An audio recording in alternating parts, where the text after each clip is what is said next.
नमस्कार दर्शक हो, लीड महाराष्ट्र या बातमीपत्रात आपले स्वागत आहे। मिरज तालुक्यातील एक चर्चेत असलेली पोटनिवडणूक म्हणजेच वड्डी ग्रामपंचायतीची लोकनियुक्त सरपंच पदाची ही जी पोटनिवडणूक आहे ती पोटनिवडणूक एका वेगळ्या वळणावरती आता याचा प्रचार चालू झालेला आहे। या पोटनिवडणुकीमध्ये जनस्वराज्य पक्षामार्फत राजू वजीर हे निवडणुकीच्या रिंगणात उतरलेले आहेत आणि राजू वजीर यांच्या माध्यमातून जनस्वराज्य पक्षाला सांगली जिल्ह्यातील पहिला लोकनियुक्त सरपंच मिळेल अशी एक आशा अपेक्षा ही जनस्वराज्य पक्षाला सुद्धा आहे आणि वड्डी ग्रामस्थांना सुद्धा आहे।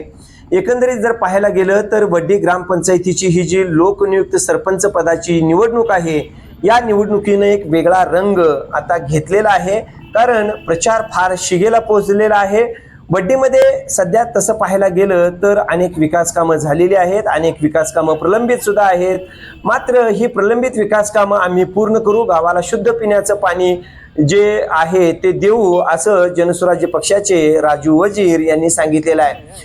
तसं पाहायला गेलं तर जनस्वराज्य पक्ष हा राजू वजीर यांच्या पाठीमागे खंबीर उभा आहे आणि जनस्वराज्य पक्षाचे प्रदेशाध्यक्ष माननीय समितदादा कदम हे राजू वजीर यांच्या पाठीमागे भक्कमपणे उभे आहेत आणि संपूर्ण वड्डी ग्रामपंचायतीच्या जनतेला तसेच जनस्वराज्य पक्षाला असं वाटत आहे की राजू वजीर यांच्या माध्यमातून सांगली जिल्ह्यातील पहिला लोकनियुक्त सरपंच हा जनस्वराज्य पक्षाचा होईल हे आता जवळपास निश्चित झालेलं आहे। या पद्धतीच्या रॅल्या निघत आहेत, या पद्धतीचा प्रचार चालू आहे आणि राजू वजीर जनस्वराज्य पक्षाकडून रिंगणात उतरलेले आहेत।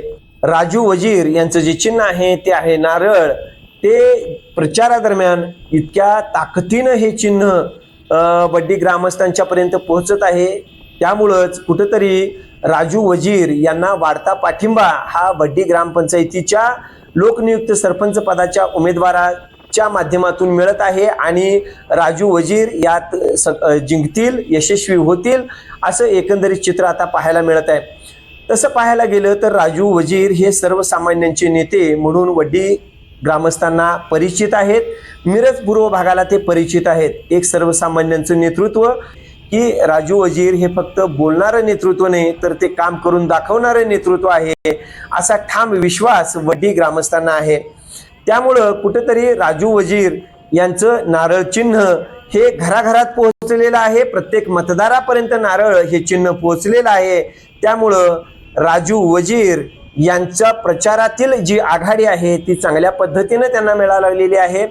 राजू वजीर यांनी आजपर्यंत जनतेसाठी केलेले प्रयत्न, जनतेसाठी केलेली कामं, सर्वसामान्य जनतेमध्ये निर्माण केलेला आत्मविश्वास हा कुठेतरी राजू वजीर यांच्या बाजूने झुकता आहे आणि जी रॅली निघत आहे, जो प्रचार होत आहे त्या प्रचाराच्या माध्यमातून राजू वजीर यांनी आघाडी घेतलेली आहे। वड्डी ग्रामस्थांना आजपर्यंत अनेक जणांनी येऊन भूलथापा दिलेल्या आहेत, अनेक वचनं दिलेली आहेत, मात्र त्यात ते सक्सेस झाले नाहीत। मात्र राजू वजीर यांच्यावर असलेला ग्रामस्थांचा विश्वास हा या निवडणुकीमध्ये सार्थ ठरेल आणि राजू वजीर विजयी होतील असा वड्डी ग्रामस्थांना विश्वास आहे। आपण टप्प्याटप्प्यानं वड्डी ग्रामपंचायतीच्या या पोटनिवडणुकीचं विश्लेषण करणारच आहोत, मात्र आज तुर्तास इथंच थांबतोय।